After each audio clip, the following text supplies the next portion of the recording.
আমার ক্যামেরাম্যান, আমার parlour man, সব কিছু আমি, me one and only. Hello guys, good morning. কেমন আছো সবাই? আশা করি খুব ভালো আছো। আমিও খুব ভালো আছি। তো দেখতেই পাচ্ছ আমি এখন রুটি সেঁকছি। কালকের বাসি রুটি আছে, তো অনেকগুলো রুটি ছিল, তাই ভাবলাম নষ্ট করব। আর বাবা খেতেও পছন্দ করে, তাই এখন আমি হালকা তেল দিয়ে রুটিগুলো একটু ভেজে নিচ্ছি, যাতে বাবা খেতে পারবে।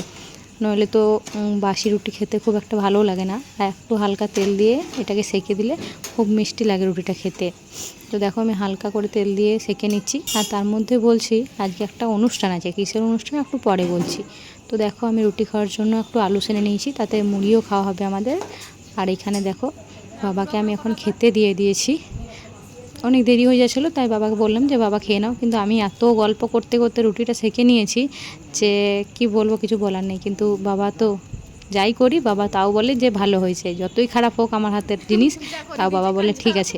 কিন্তু এত শক্ত হয়ে গেছে, বাবা গুঁড়ো গুঁড়ো করে খাচ্ছে, তাও কিছু বলছে না, বলছে ভালো হয়েছে।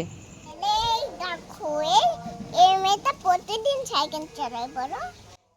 তো তোমরা শুনতেই পেলে কি বলছে, যে এই মেয়েটা প্রতিদিন সাইকেল চালায়। মানে আমি ক্যামেরা নিয়ে বেরোলেই ওকে বলতে হবে, বলো হ্যালো গাইস, আমাকে নিয়ে বলো, পুপু আমাকে নিয়ে বলো। আর নিজেও বলবে আর আমাকেও বলতে বলবে। আর রাত দিন শুধু সাইকেল নিয়ে মাথা খারাপ। আর কী সব নিয়েছে দেখো, সানগ্লাস নিয়েছে, আরও যা যা পেরেছে সব সাইকেলের মধ্যে চাপিয়েছে।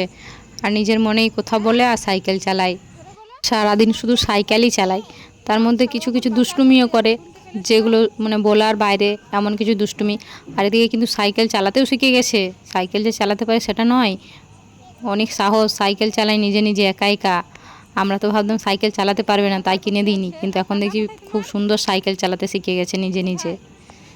তো চলো পুপু এখন একটু দুষ্টুমি করুক আর সাইকেল চালাক। আর ততক্ষণে আমার কিছু কাজ আছে, সেগুলো করে নিয়ে আমি স্নান করে দেখা করছি। A few moments later.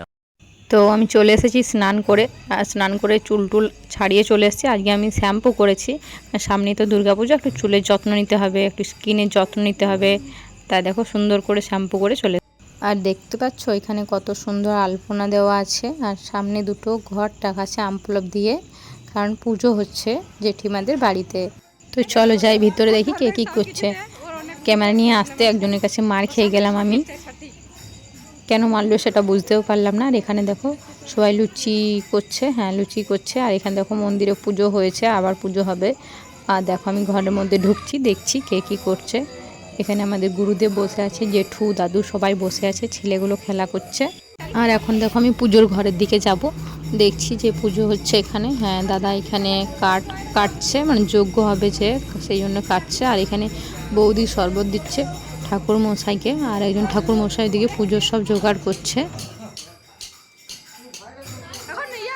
তো দেখো ভালো করে একটু দেখায় পুজোর জায়গাটা। এইখানটায় হচ্ছে ঠাকুর ঘর। তো এইখানেই সব ঠাকুরের পুজো হচ্ছে আজকে। যজ্ঞ টজ্ঞ সব এখানে হবে, যজ্ঞ সব রেডি আছে। আর একটু পরেই যজ্ঞ শুরু হবে। এখানে সব যজ্ঞের জোগাড় চলছে। তো দেখতেই পাচ্ছ যজ্ঞ শুরু হয়ে গেছে, সবাই চলে এসছে ভিতরে। গুরুদেব চলে এসছে, ঠাকুর মশাই সবাই চলে এসছে। আর যারা বাইরে ছিল সবাই চলে এসছে পুজো দেখতে, যজ্ঞ দেখতে চলে এসছে। আর এখানে দেখো যজ্ঞ শুরু হয়ে গেছে।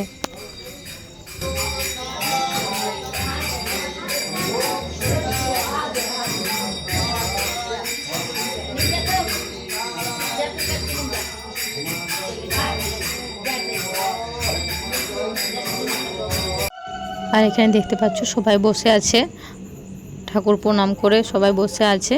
দাদা বৌদি মা জেঠিমা সবাই বসে আছে এখানে। আর ভিতরে যজ্ঞ হচ্ছে।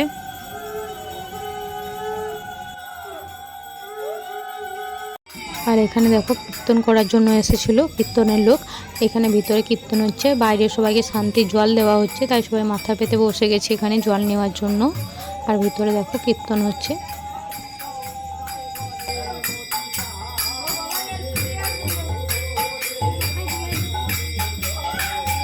আর এদিকে দেখো যজ্ঞের পর সব খাওয়া দাওয়া শুরু হয়ে গেছে, কারণ অনেকটা দেরি হয়ে গেছিলো, প্রায় 2:30 বাজে। তো সবার খিদে পেয়ে গেছিলো, তাই আমি একটু পরিবেশন করে দিচ্ছিলাম দাদার সাথে সাথে, যে আমি একটু দিয়ে দিই তাড়াতাড়ি হবে।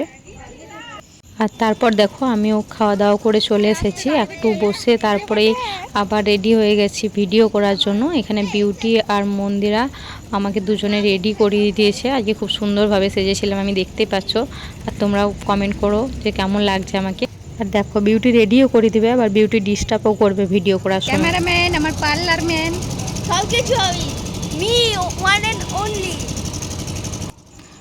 তো চলো আজকে তাড়াতাড়ি করে কটা ভিডিও করে নিই, কেন কি আজকে আমাদের প্যান্ডেলের উদ্বোধন আছে। দেখতেই পাচ্ছ পিছনে আমাদের প্যান্ডেল প্রায় কমপ্লিটের মুখে। তো চলো কিছু ভিডিও করে দেখা হচ্ছে। 2 hours later. তো আমরা চলে এসেছি ভিডিও করার পর। এখানে দেখতে পাচ্ছ প্যান্ডেলের সামনে অনেক চেয়ার রাখা আছে বসার জন্য, আর এখনও প্যান্ডেলের কাজ চলছে। উপরে দুজন বসে আছে, দেখতে পেলে তোমরা, দেখালাম। আর দেখো আমরা ভাবলাম যে কেউ আসেনি তাই চেয়ার ফাঁকা, কিন্তু মোটেও সেটা নয়।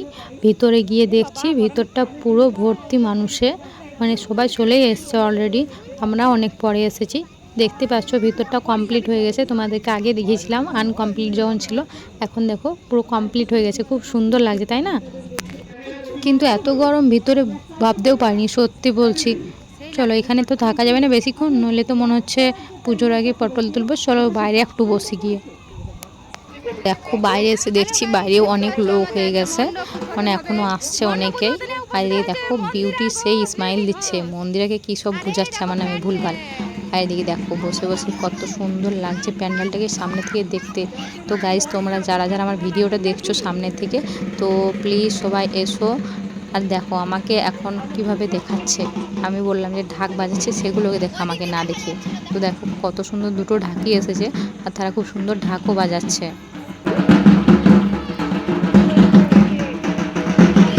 আর দেখো তোমরা লক্ষ্য করো পেছনে কিন্তু অনেক পুলিশও আছে, তাই আমি একটু ওদের থেকে ক্যামেরা সরিয়ে নিয়েছি ভয়ে। দেখতে পাচ্ছ থেকে শুরু করে দীঘা মন্দারমণি থেকে শুরু করে গরম লাগছে, আমার তো অবস্থা খারাপ।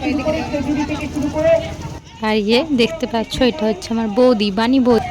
মন্দিরাও থেকে শুরু করে কোলাঘাট থেকে শুরু করে চণ্ডীপুর থেকে শুরু করে। সত্যি বলতে প্যান্ডেলের ভেতরে এত গরম। আর আজকে উদ্বোধন বলতে মমতা দিদি যে ভিতরে কথা বলছে, মানে ভিডিও কলে ফিতে কাটা হবে, সেটাই উদ্বোধন হবে। কিন্তু এত গরম যে এখানে থাকা যাচ্ছে না, তাই ভাবছি বাড়ি চলে যাব। তো দেখতেই পাচ্ছ সন্ধ্যা হয়ে গেছে, আর ফিতে কাটা হওয়ার পরই আমরা বাড়ি চলে এসেছিলাম। আর বাড়িতে একটু বসে সন্ধ্যা হওয়ার পর একটু বেরিয়েছি, বাড়ির সামনে প্যান্ডেল তো, তাই বাড়িতে থাকতে ইচ্ছা করছে না, সবসময় মনে হচ্ছে এখানেই থাকি।